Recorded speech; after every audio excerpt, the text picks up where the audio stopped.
Por favor, vaya conmigo a Mateo 24, versículo 15 en adelante. Por tanto, cuando veáis en el lugar santo la abominación desoladora de que habló el profeta Daniel, el que lee entienda, entonces los que estén en Judea huyan a los montes, y el que esté en la azotea no descienda para tomar algo de su casa, y el que esté en el campo no vuelva atrás para tomar su capa. Mas ay de las que estén encintas y de las que críen en aquellos días. Orad pues que vuestra huida no sea en invierno ni en día de reposo, porque habrá entonces gran tribulación, cual no la ha habido desde el principio del mundo hasta ahora, ni la habrá. Y si aquellos días no fuesen acortados, nadie sería salvo, mas por causa de los escogidos, aquellos días serán acortados. Entonces, si algunos dijeren, mirad, aquí está el Cristo, o mirad, allí está, no le creáis, porque se levantarán falsos Cristos y falsos profetas, y harán grandes señales y prodigios de tal manera que engañarán, si fuere posible, aún a los escogidos. Ya os lo he dicho antes. Así que si os dijeren, mirad, está en el desierto, no salgáis, o mirad, está en los aposentos, no entréis. No le creáis, porque como el relámpago que sale del oriente y se muestra hasta el occidente, así será también la venida del Hijo del Hombre. Porque donde quiera que estuviera el cuerpo muerto, allí se juntarán las águilas. El Señor añada bendición a su palabra. Antes de decir algo, nos conviene enormemente recordar de en dónde nos encontramos en la lectura del pasaje, el contexto en que nos encontramos. ¿Sí me están escuchando bien en la parte de atrás? Perfecto. El Señor sale del templo, sus discípulos le piden que mire una vez más atrás a contemplar la majestuosidad del templo, que reconsidere el juicio que él había declarado sobre ese lugar. El Señor añade que no solamente iba a ser despojado de la verdad ese día el templo, sino que todo eso, todo lo que ellos veían iba a ser reducido a escombros. Estuvimos hablando eso el domingo pasado. Luego ellos, movidos por esta impactante noticia, la impactante noticia de que el templo sería destruido en su aspecto físico, vienen al Señor y preguntan qué señales habrá de esa destrucción del templo, qué señales habrá de la segunda venida y qué señales habrá del fin del siglo. Así que son tres preguntas que podría decir que se trata de una misma, porque señalamos el domingo pasado que estos discípulos asociaban los tres eventos en uno solo. El Señor corrige esta postura de parte de ellos, enseñándoles que el mundo va a evidenciar una condición de deterioro moral, que la venida no era inmediata porque el mundo iba a transcurrir, y en ese transcurrir la conciencia del hombre incluso se iba a llenar tanto de pecado que el amor se enfriaría. Que la iglesia debía predicar en un mundo hostil, pero la intención del Señor es mostrar cómo esta realidad obedece, mi querido hermano, a la condición en la que la iglesia va a peregrinar en este mundo. Así que el domingo pasado vimos lo que no son las señales, reconociendo una gran variedad de textos bíblicos en los que el mismo Cristo habla y señala que esas no eran señales de su venida, sino condiciones en las que la iglesia viviría y trabajaría y enseñaría y predicaría al mundo hostil.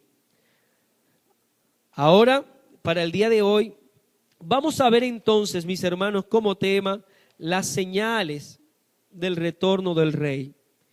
Las señales. Ahora sí, vamos a entrar entonces a las señales. Y no sé cuánto tiempo nos va a tomar hablar de las señales, pero quisiera y creo que el día de hoy solo trataré una en particular. Así que dentro de este punto vamos a ver la señal de la abominación. La señal de la abominación.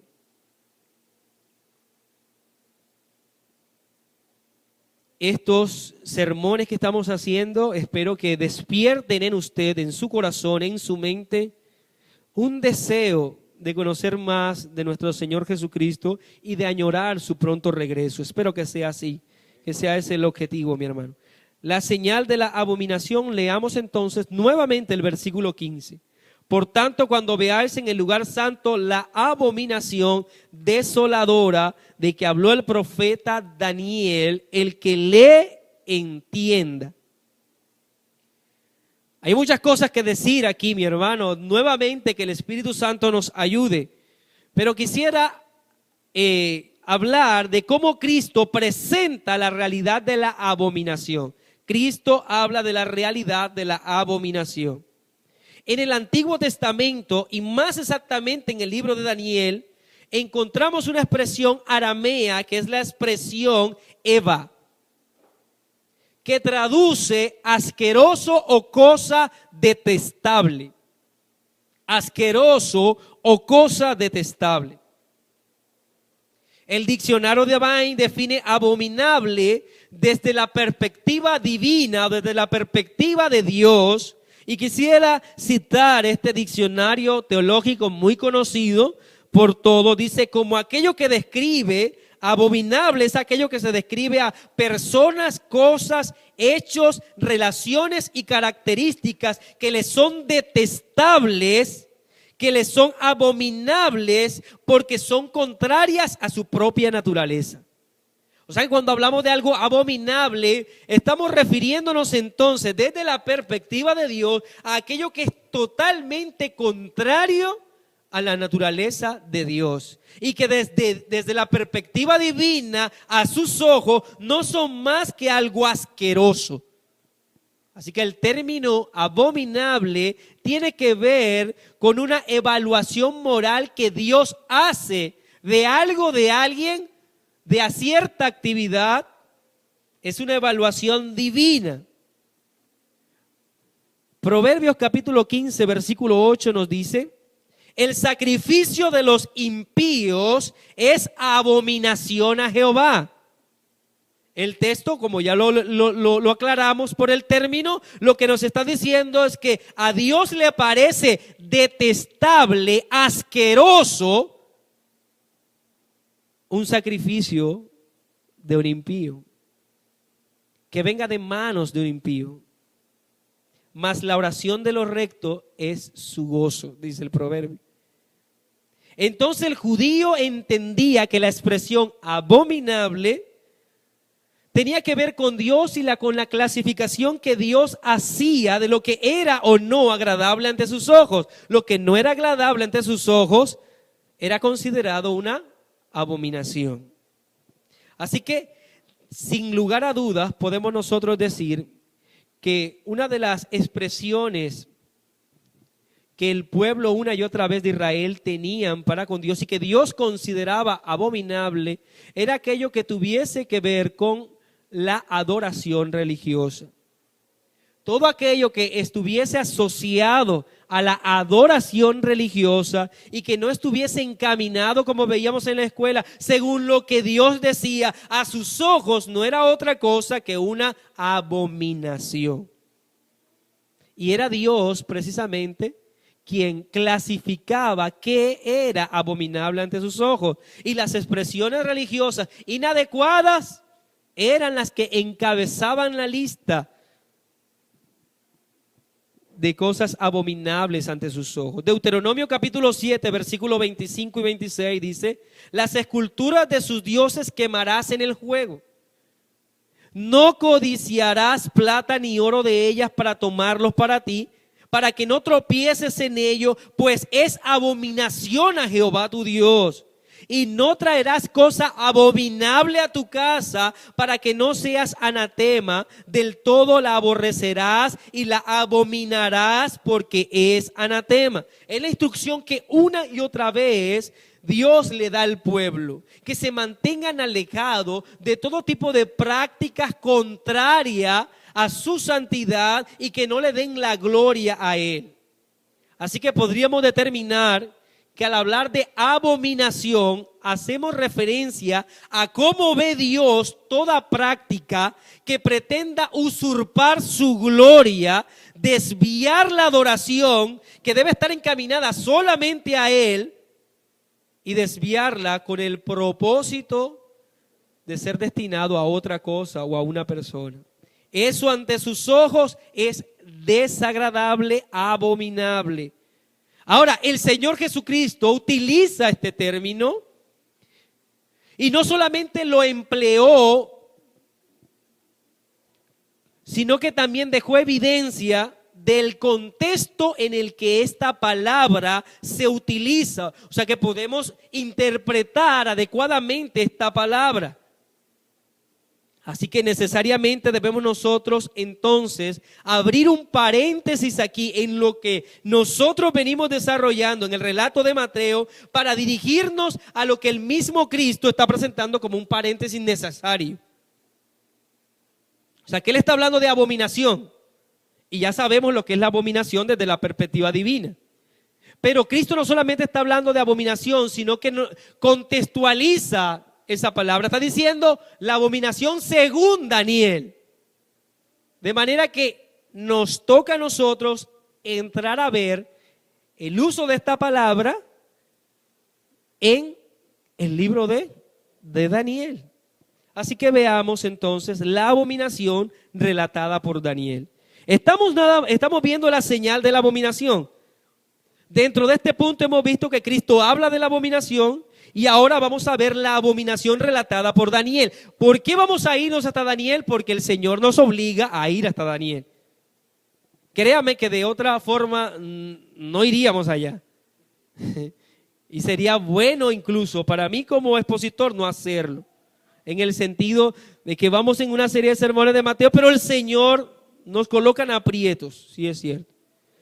Porque cita al profeta Daniel y debemos nosotros ir allá.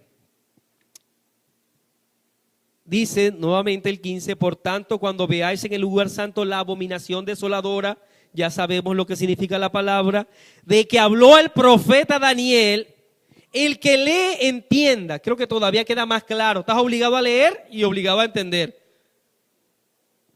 Casi siempre que nosotros empleamos herramientas para explicar un punto del cual nosotros estamos hablando, se espera que la herramienta aclare el tema, ¿verdad? Es como lo más lógico, el tema que estamos desarrollando. En este caso no es así. La herramienta que el Señor utiliza es a veces hasta más complicada que la explicación que Cristo está dando.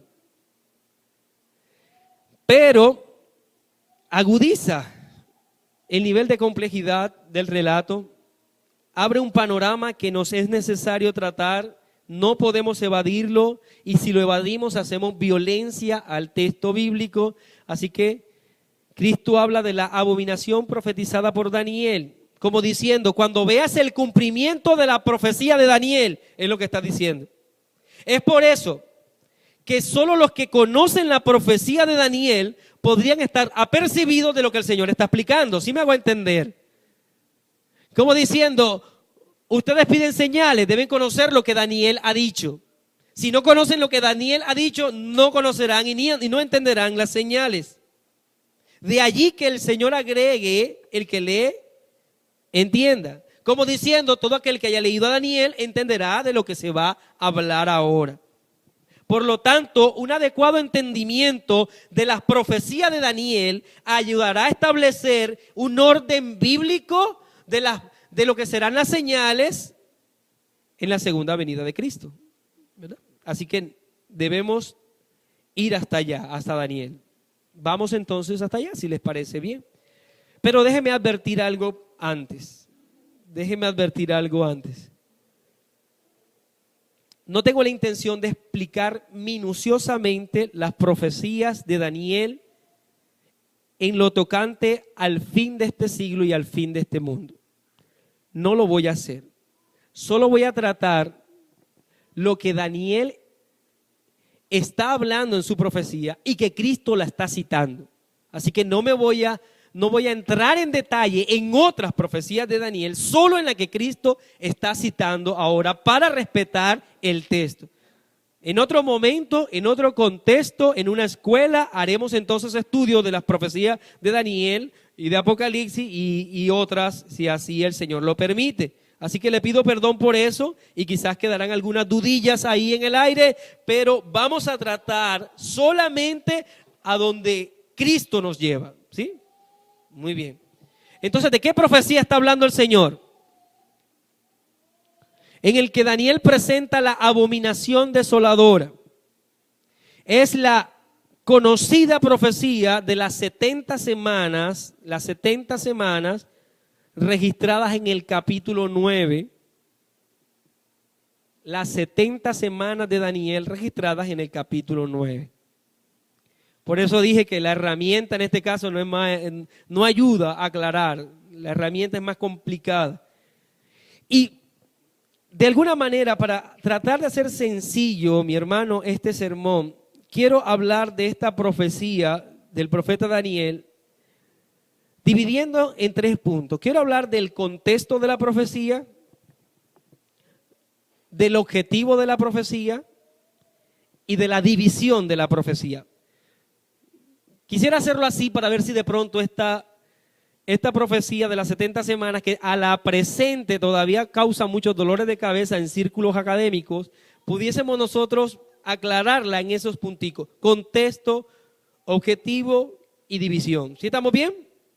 Muy bien, entonces vamos a ubicarnos primeramente en el contexto. El contexto realmente no empieza con Daniel, empieza con Jeremías. El profeta Jeremías vaticinó que el pueblo sería llevado cautivo a Babilonia y que estaría en cautiverio por 70 años. Jeremías capítulo 29, versículo 10 dice: porque así dijo Jehová, cuando en Babilonia se cumplan los 70 años, yo os visitaré y despertaré sobre vosotros mi buena palabra para haceros volver a este lugar. Efectivamente ocurrió. En el año 586 a.C., Nabucodonosor destruyó el templo y se llevó cautivo entonces al pueblo del Señor. Ahora, allá en el cautiverio, encontramos a Daniel revisando los libros y se encuentra con la profecía de los 70 años, y habían transcurrido 68 años. Daniel está leyendo la profecía. Daniel capítulo 9, versículo 2. En el año primero de su reinado, yo, Daniel, miré atentamente en los libros el número de los años de que habló Jehová al profeta Jeremías. Ya conectamos con lo que decía un momento. Que habían de cumplirse las desolaciones de Jerusalén en 70 años. Así que estando en Babilonia, cumplidos los 68, faltando 2 años para que se cumpliese lo dicho por el profeta Jeremías, el profeta Daniel recibe ahora la revelación de Dios. Note que en Jeremías se decía que ya cumplido estos años vendría la buena palabra, ¿no? Ahora él recibe la revelación de Dios con un propósito específico. Algo que nosotros vamos a notar de los profetas es que su labor profética tiene que ver con las circunstancias que están viviendo. Si el pueblo está desobedeciendo a Dios, el profeta lanza entonces la palabra advirtiendo de un castigo si no se arrepiente. Si el pueblo no se arrepintió, viene el castigo. El Señor levantaba profetas que ahora en medio del castigo Dios traía profecía de consuelo. De manera que cuando hablamos de la profecía de Daniel en medio del cautiverio, ¿qué sentido o qué razón lleva esta profecía? Traer consuelo al pueblo que está viviendo una terrible afrenta. Así que esto me lleva al siguiente punto de la profecía, que es el objetivo de ella. El objetivo de ella. Ya tenemos el contexto, espero que esté claro. Ahora vamos a ver el objetivo de esta dicha profecía. Y lo primero que debemos analizar es que el ángel Gabriel, como lo registra el mismo libro, le muestra que habrá un periodo de tiempo que se mueve con un propósito, que tiene un objetivo. La profecía empieza en que Gabriel le habla a Daniel que vendría un tiempo, pero que todo ese tiempo lleva un objetivo. Tiene claros objetivos a los que se mueve cada suceso que va a ocurrir hasta llegar ese tiempo. ¿Cuál es el objetivo si miramos bien lo que dice el pasaje? Daniel capítulo 9, versículo 24. 70 semanas están determinadas sobre tu pueblo y sobre tu santa ciudad para terminar la prevaricación y poner fin al pecado, expiar la iniquidad, para traer justicia perdurable, sellar la visión y la profecía y ungir al santo de los santos. Así que, ¿cuál es el objetivo de esta profecía? ¿Hacia dónde va encaminado lo que está dando esta profecía? Podemos señalarlas. Número 1, terminar la prevaricación. Como diciendo, lo que vas a ver ahora llevará como objetivo que una cantidad de sucesos se darán hasta llegar al momento en que terminará la prevaricación.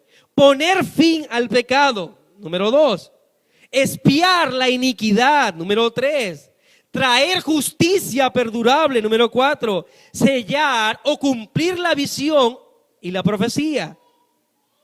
Y por último, ungir al santo de los santos. O sea que está diciéndole el ángel al profeta: lo que te voy a decir tendrá como objetivo, encaminarán cada una de estas acciones a un solo momento, el día en que se unja al santo de los santos.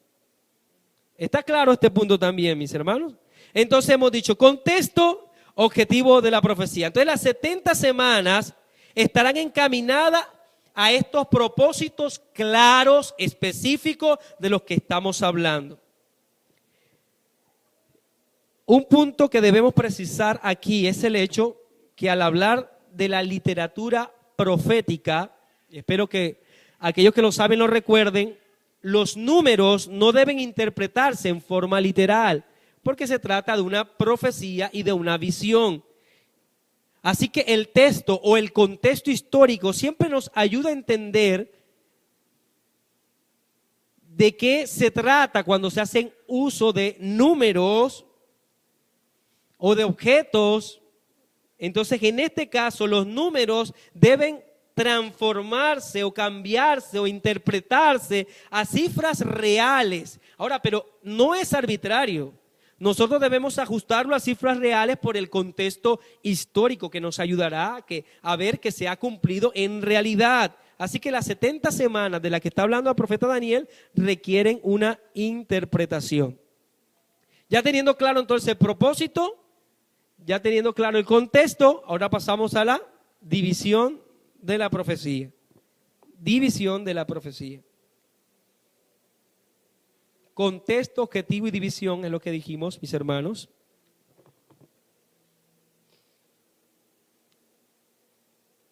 Las 70 semanas se encuentran divididas en 3 periodos. 3 periodos. Así que aquellos que están anotando, mis hermanos, la profecía de las 70 semanas de Daniel se encuentran divididas en 3 periodos.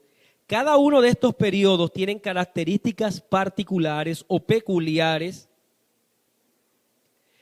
pero todos estos 3 periodos tienen como objetivo cumplir ¿qué cosa? Los objetivos que ya dimos. ¿Se acuerdan los objetivos que dimos? Hasta llegar ¿a dónde? A ungir el santo. Daniel capítulo 9, versículo 25 dice: sabe pues y entiende que desde la salida de la orden para restaurar y edificar a Jerusalén hasta el Mesías príncipe habrá 7 semanas. O sea que este es el primer periodo. Ahí él corta, habrá 7 semanas. Y 72 semanas se volverá a edificar la plaza, el muro en tiempos angustiosos. En este primer texto que acabamos de leer, se nos está presentando la profecía, el ángel a Daniel, los dos primeros tiempos. Las dos primeras divisiones están claramente aquí consignadas. Por un lado, el primer periodo está compuesto por 7 semanas y el segundo por 62 semanas. 62 más 7, 69. Por lo tanto, nos quedaría, por ley de sustracción, un periodo más que abarca una sola semana. Así que un grupo de 7 semanas, un grupo de 62 semanas y el último de una semana, para dar las 70 semanas de la profecía que está recibiendo el profeta, ¿verdad? ¿Qué eventos ocurrirán en cada uno de estos tres grupos? El primero de 7, el segundo de 62 y el tercero de 1. Hay eventos que ocurrirán en cada uno de ellos, características particulares con un solo objetivo, como ya lo anunciamos, ¿verdad? El gran dilema o la gran complicación que hay para muchos de interpretar textos como estos está en este paso que vamos a dar ahora. En qué eventos son los que ocurren en cada periodo de tiempo y dónde ubicarlos. ¿Qué eventos ocurrirán en cada uno de estos periodos de la profecía de Daniel? También es claro en la profecía que los eventos de los que él está hablando no van a ser entregados por el ángel en una forma ordenada, pero sí se dejan entender con claridad. O sea que nosotros vamos a ver los eventos y debemos acomodarlo a los tres tiempos que él está dando, pero se dejan acomodar fácilmente porque son claros por el texto mismo. Una gran mayoría de comentaristas y teólogos están de acuerdo en establecer que cada día de esta semana de la que está dando la visión que está teniendo el profeta, de la profecía, equivale a un año. Una gran mayoría de teólogos y comentaristas, voy a repetir esa parte, están de acuerdo que cada día de esta profecía equivale a un año. O sea, quiere decir esto, mis hermanos, que si estamos hablando entonces de semanas, una semana contendría entonces 7 años. Muy bien, mis hermanos. Les agradezco que participen en esta vez, pero no sin preguntar. Debemos hacer entonces la conversión. Al hablar del primer periodo compuesto por 7 semanas, si cada día equivale a un año, estamos hablando de ¿cuánto? De 49 años. 7 por 7, 49. Para el segundo, si hacemos la misma conversión, estaríamos hablando de 434 años. Y para la última, que es solo una semana, estaríamos hablando de 7 años. Si sumamos todos, cada uno de esos años, estaríamos hablando de un periodo de tiempo de 490 años. 70 semanas y cada uno de los días equivale a un año, serían 490 años. Lo que quiere decir que el ángel está dando una profecía a Daniel en la que contempla lo que ocurrirá en los próximos, ¿qué? 490 años. ¿Es eso cierto o no? Es el asunto. Es lo que nosotros debemos ver. En el primer periodo y el segundo, mire lo que se anuncia. Vamos a Daniel capítulo 9, versículo 25. Yo les advertí que iba a tener un tinte a escuela. Daniel 9:25 dice: sabed pues y entiende que desde la salida de la orden para restaurar y edificar a Jerusalén hasta el Mesías príncipe, habrá 7 semanas y 62 semanas se volverá a edificar la plaza y el muro en tiempos angustiosos. Cuando dice se dará la orden para restaurar y edificar a Jerusalén, edificar la plaza, el muro en tiempos angustiosos, recuerde quién está recibiendo esta profecía. Daniel. ¿En dónde se encontraba? En Babilonia. ¿Qué pasaba con Jerusalén? Estaba destruida. Ahora se le está diciendo que se va a restaurar. Se le está hablando en una forma clara que se restauraría y se edificaría Jerusalén. De manera que la primera parte que está hablando de la profecía habla de la restauración de Jerusalén.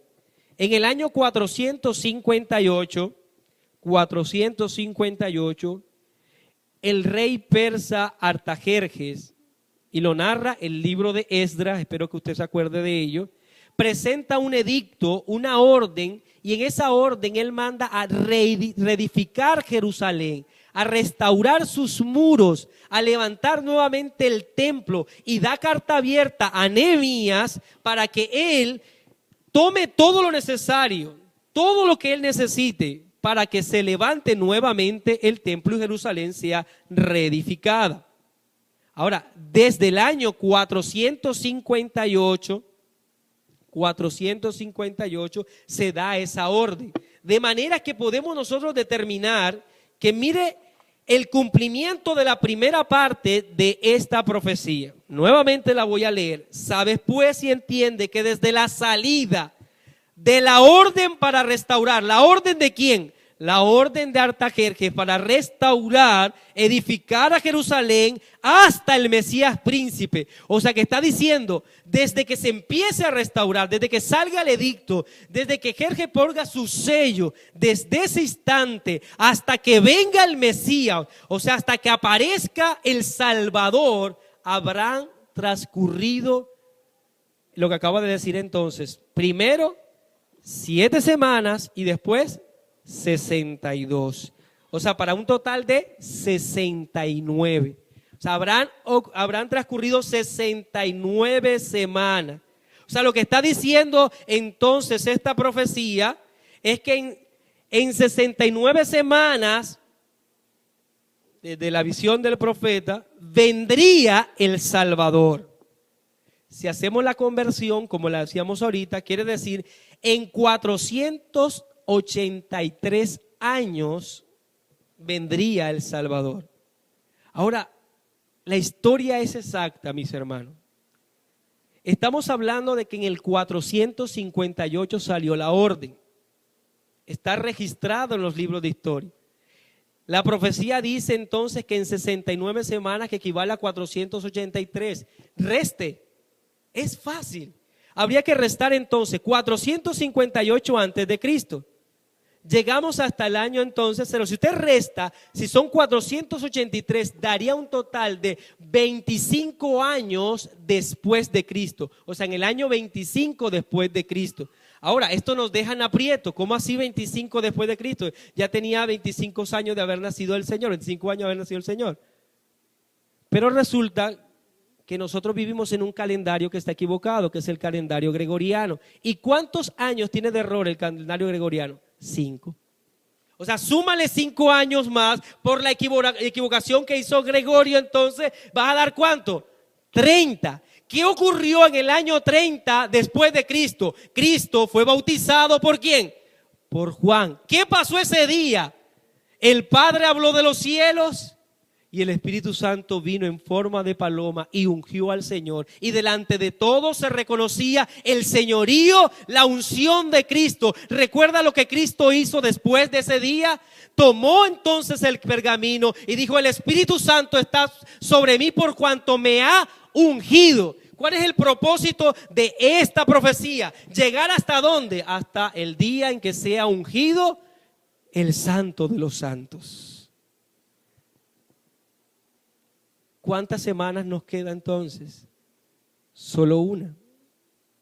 Quedaría una pendiente entonces, mi hermano.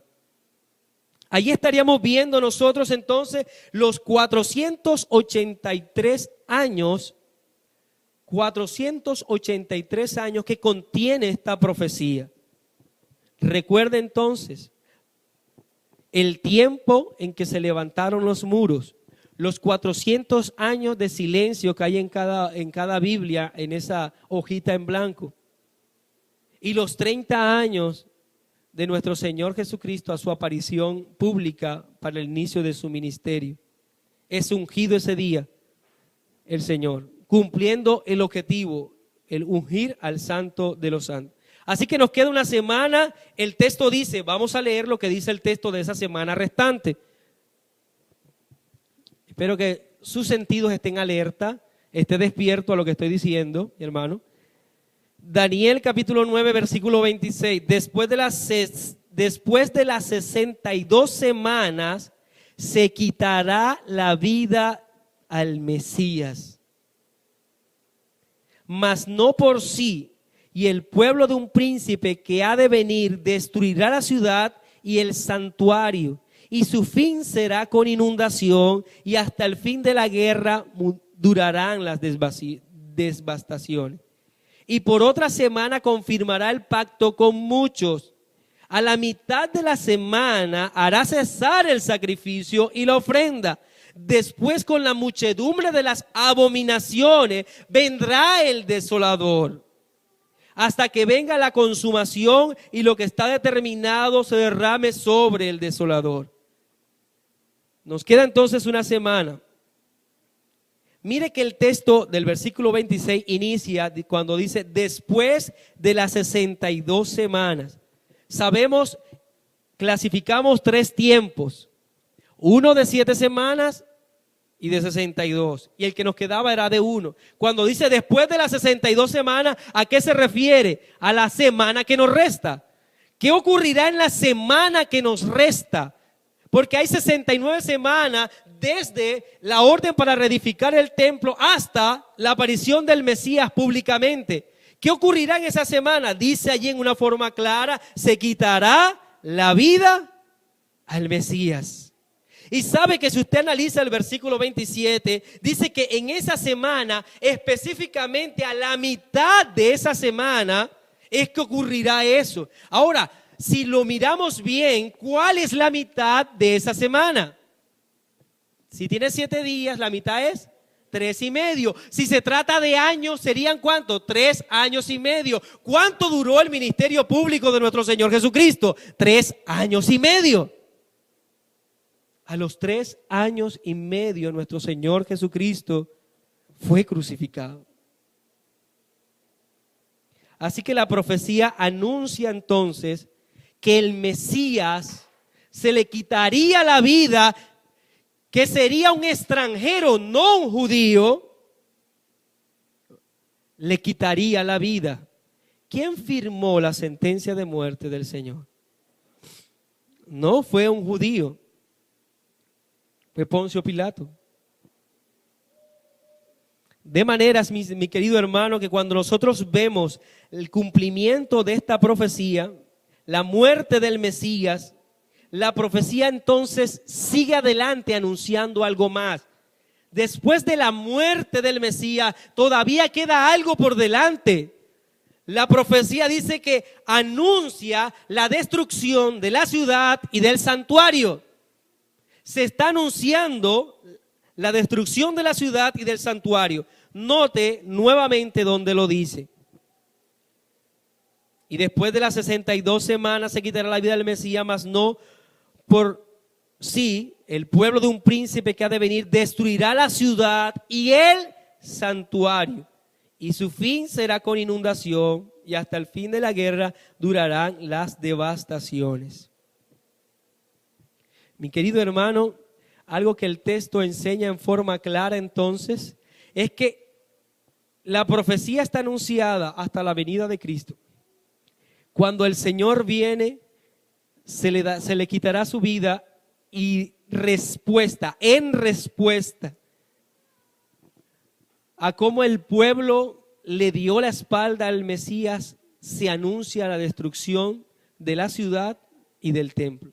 Ahora, esto guarda y respeta el contexto de todo lo que nosotros venimos hablando en Mateo. ¿Qué viene diciendo el Señor desde los versículos anteriores? El que viene anunciando la destrucción del templo. ¿Y por qué el Señor narra la destrucción del templo? Porque el pueblo, aunque él quería tomarlos y protegerlos como la gallina protege a sus polluelos, le dieron la espalda. Recuerde que eso lo vimos en un sermón pasado. Ahora él anuncia entonces la destrucción del templo.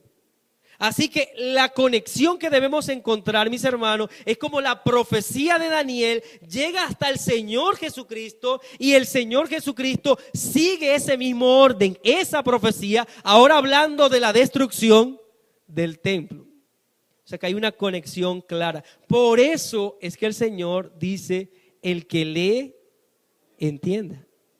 Como diciendo, lo que yo voy a decir y lo que estoy diciendo, no lo entenderá una persona que no conoce el cumplimiento de la profecía de Daniel.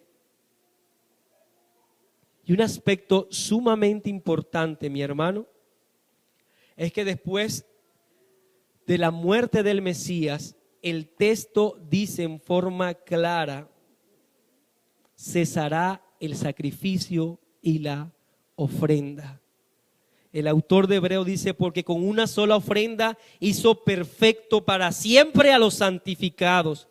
Porque tal sumo sacerdote nos convenía, santo, inocente, sin mancha, apartado de los pecadores, hecho más sublime que los cielos, que no tiene necesidad cada día, como aquellos sumos sacerdotes, de ofrecer primero sacrificio por sus propios pecados y luego por los del pueblo, porque esto lo hizo una sola vez y para siempre, ofreciéndose a sí mismo, porque la ley constituye sumos sacerdotes, débiles hombres, pero la palabra del juramento posterior a la ley, al Hijo hecho perfecto para siempre.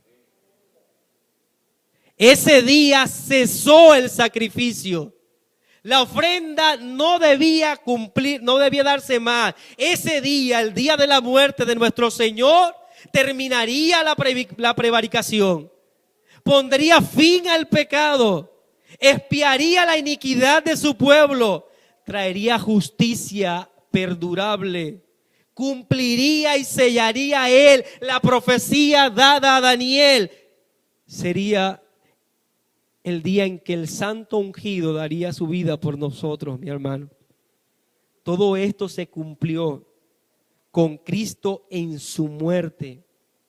Así que cualquier interpretación que se haga, división, mi hermano, de esta profecía, de esperar 3 años y medio de paz y después 3 años y medio de tribulación y el anticristo y todas estas cosas, están ajenos a lo que el mismo Cristo está interpretando de esa profecía. Él está señalando que Él está hablando de la destrucción del templo, una destrucción que se daría en el tiempo y que sería solamente lo último que faltaba para el cumplimiento total de esa profecía dada a Daniel. ¿Veis todo esto? De cierto os digo, le dijo el Señor, que no quedará aquí piedra sobre piedra que no sea derribada. En el año 70, el hijo mayor del emperador Vespasiano, el general Tito, atacó Jerusalén y quemó las puertas del templo y redujo a escombro y no quedó piedra sobre piedra. Si usted revisa a los historiadores, incluso los no cristianos, ellos dirán que Jerusalén no quedó piedra sobre piedra, cumpliéndose aquello que Cristo había dicho y que Daniel ya había profetizado, que vendría un príncipe. Eso era Tito. Tito era príncipe, el hijo del emperador Vespasiano. Entonces, mi hermano, que lo que Cristo está haciendo es un llamado a recordar la profecía de Daniel, cómo ella se cumplió en la reedificación de los muros, cómo se cumplió en la venida del Mesías, cómo se cumpliría en lo que pasaría nada más 3 días después, que era su muerte, y cómo se iba a cumplir en la destrucción que vendría sobre ellos, sobre Jerusalén y sobre el templo, mi hermano.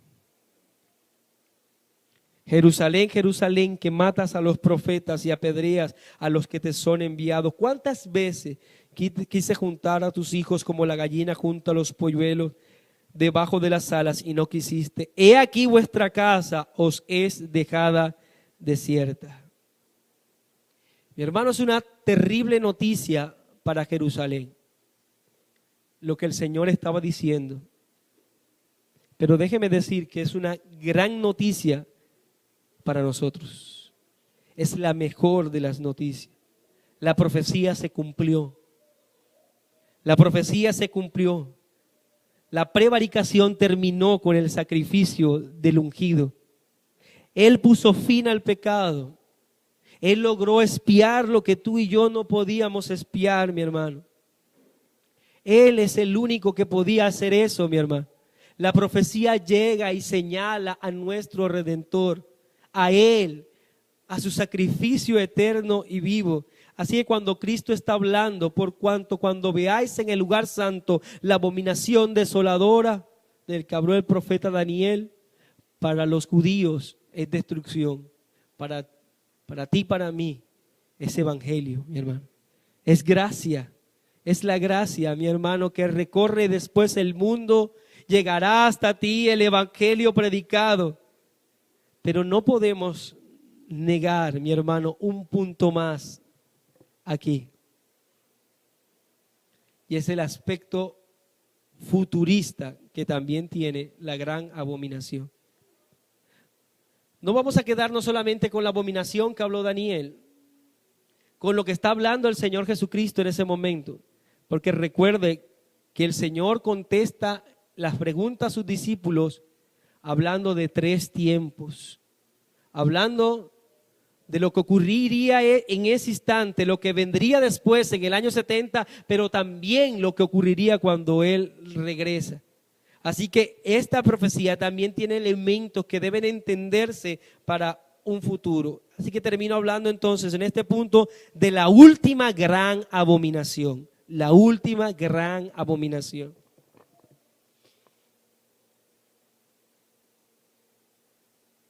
Por lo tanto, mi hermano, la abominación ha aparecido una y otra vez en la historia del pueblo de Dios y creo que ya sabemos lo que significa esta palabra. Ella está ligada íntimamente a la adoración, a profanar aquello que está dedicado exclusivamente a Dios. Es una intervención pagana de algo que debe ser netamente destinado para lo divino. Es la intervención extraña al pueblo con una serie de actividades dirigidas a ofender a Dios, destruir el templo, violar y manchar su adoración. Y esto ha ocurrido a lo largo del tiempo. En el año 170 antes de Cristo, leemos cómo la historia nos habla del rey de Siria, Antíoco Epifanes, y se dice que él, con su deseo de erradicar el judaísmo, llega y presenta en sacrificio a Zeus en el altar una cerda. Y esto es llamado la abominación también. Ofrece en ese lugar en sacrificio una cerda a Zeus. Los judíos entendían muy bien toda la catástrofe que estaba asociada a la palabra abominación, porque era desviar la adoración a Dios para dedicarla hacia el paganismo y consecuencia de ello vendría la desolación. Eso era algo que el judío lo entendía en forma clara y está íntimamente ligado en su historia. Recordemos por lo menos el primer templo que fue levantado por el hijo de David, por Salomón. La abominación en este caso, de Salomón, ¿cuál fue? Permitir que las mujeres en las que él estaba introdujeran en el templo dioses paganos y se rindieran la adoración a ella. Dios levanta profeta y anuncia la destrucción de ese templo. Luego se levanta el segundo templo con Nehemías y Esdras. Segundo templo que también viene la destrucción para ellos por la abominación, la cual Cristo está citando. Y efectivamente ocurre así en el año 70. Ahora los dispensacionalistas están esperando que se levante un tercer templo para ver una tercera gran abominación entonces. Pero mi querido hermano, tú y yo debemos entender que el día que Cristo salió del templo y dijo que esta casa os es dejada desierta, estaba despojándole del edificio físico, la gloria de su presencia. Desde ese instante los discípulos iban a predicar y él prometió que estaría en donde quiera que estuviesen 2 o 3 congregados en su nombre. Así que el templo pasaría de ser ese lugar físico en el cual iba a ser presente la abominación y la destrucción. Ahora pasaría a ser, ¿quiénes? La iglesia del Señor. Por eso es que Pablo lo dice de la siguiente manera: ¿no sabéis que sois templo de Dios y que el Espíritu de Dios mora en vosotros? Si alguno destruye el templo de Dios, Dios le destruirá a él, porque el templo de Dios, el cual sois vosotros, santo es. Y quien lo está diciendo era un escriba fariseo que era Pablo y sabía muy bien lo que era el templo. Y ahora dice: no, ya el templo físico está despojado de gloria y ahora todos los creyentes somos el templo de Dios. En la predicación que se hizo, los discípulos en Hechos capítulo 17 versículo 24 dice: el Dios que hizo el mundo y todas las cosas que en él hay, dice Pablo, siendo Señor Señor del cielo y de la tierra, no habita en templo hecho por manos humanas. Y en las palabras de Pedro, en primera de Pedro 2:5, vosotros también como piedras vivas, sed edificado como casa espiritual y sacerdocio santo para ofrecer sacrificios espirituales aceptables a Dios por medio de Jesucristo. Así que claramente nosotros debemos entender que ahora, después de ese día de la muerte del Señor, ya no hay un tercer templo físico. Ahora ese tercer templo está formado por piedras vivas que son la iglesia, Pero pensemos, si el primer templo presenció una abominación, si el segundo templo presenció una abominación, ¿a qué se hace referencia entonces con este tercer templo, con la gran abominación de la que estoy hablando, mi querido hermano? A diferencia de los dispensacionalistas, y quiero ser respetuoso con ello, no podríamos pensar un momento en que la iglesia será raptada para no ver la abominación. Pues esta es una de las señales que se nos da. Es una señal. Y si somos raptados antes de la señal, no sería señal. Si usted viene entrando a Barranquilla y encuentra en la carretera que dice Barranquilla a 2 kilómetros, ¿qué es lo que espera usted encontrar a 2 kilómetros? Barranquilla. La señal anuncia algo que vendrá más adelante. Y es eso precisamente, la señal tiene ese propósito. Esto es una señal de lo que vendría más adelante también. Sí fue señal de lo que pasó y de lo que ocurriría para los discípulos y la iglesia primitiva en su momento, pero también es una señal para nosotros hoy. Y yo creo que quien mejor explica esto, y mucho mejor que yo, es el apóstol Pablo. Segunda a los Tesalonicenses capítulo 2, versículo 1 en adelante. Noten que dice lo siguiente: pero con respecto a la venida de nuestro Señor Jesucristo y nuestra reunión con Él, os rogamos, hermanos, que no os dejéis mover fácilmente de vuestro modo de pensar, ni os conturbéis, ni por espíritu, ni por palabra, ni por carta como si fuera nuestra, en el sentido que que el día del Señor está cerca. Pareciera ser el mismo lenguaje del Señor Jesucristo. No se dejen turbar, no se dejen mover, no se dejen confundir. Recuerden que por allí empezó el Señor Jesucristo.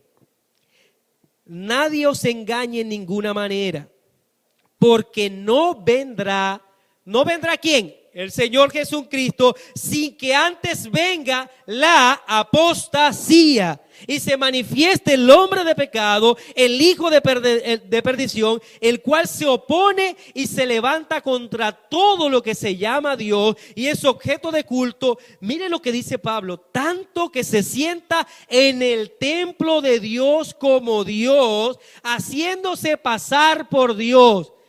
Claramente Pablo no tiene en mente el templo físico, cuando él ya en sus cartas ha dicho que el templo es la iglesia. Se refiere entonces que habrá un momento en el que en la iglesia se sentará un inicuo a enseñar cosas que no son conforme a la palabra de Dios, y desviará la adoración al único verdadero Dios para que se adore al hombre.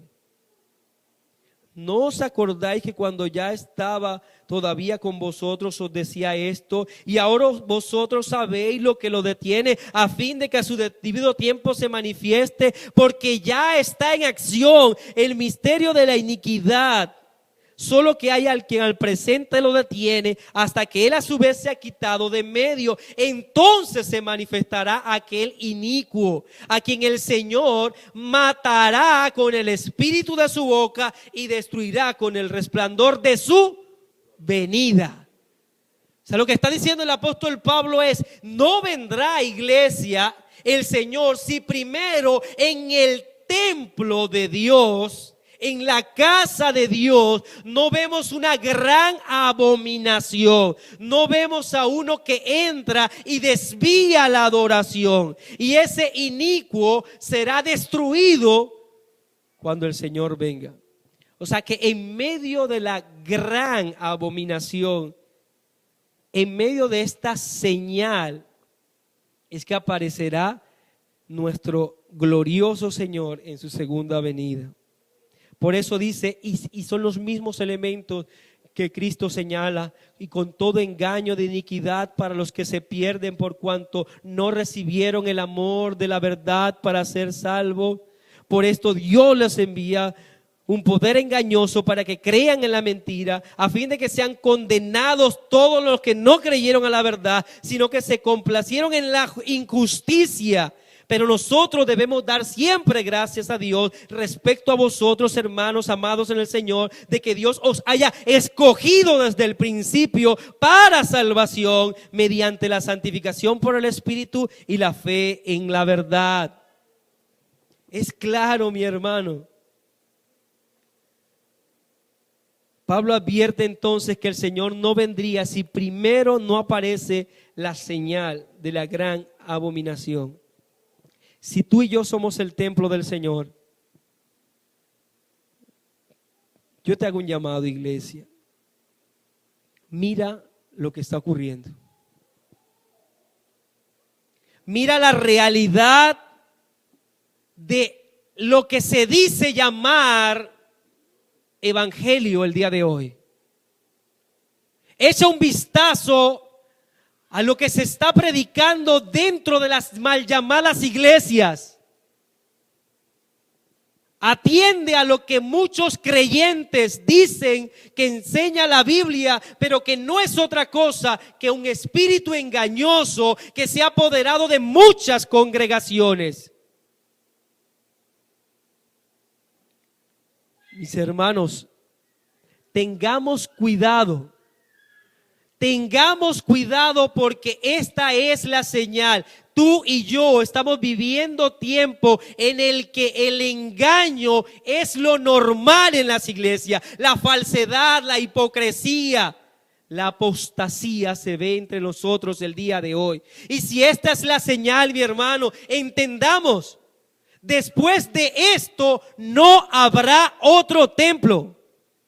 Después de esto, después de este momento, solo nos encontraremos con la presencia de nuestro glorioso Señor, entrando en gloria y majestad a este mundo, a dar justa retribución a todos los hombres, mi hermano.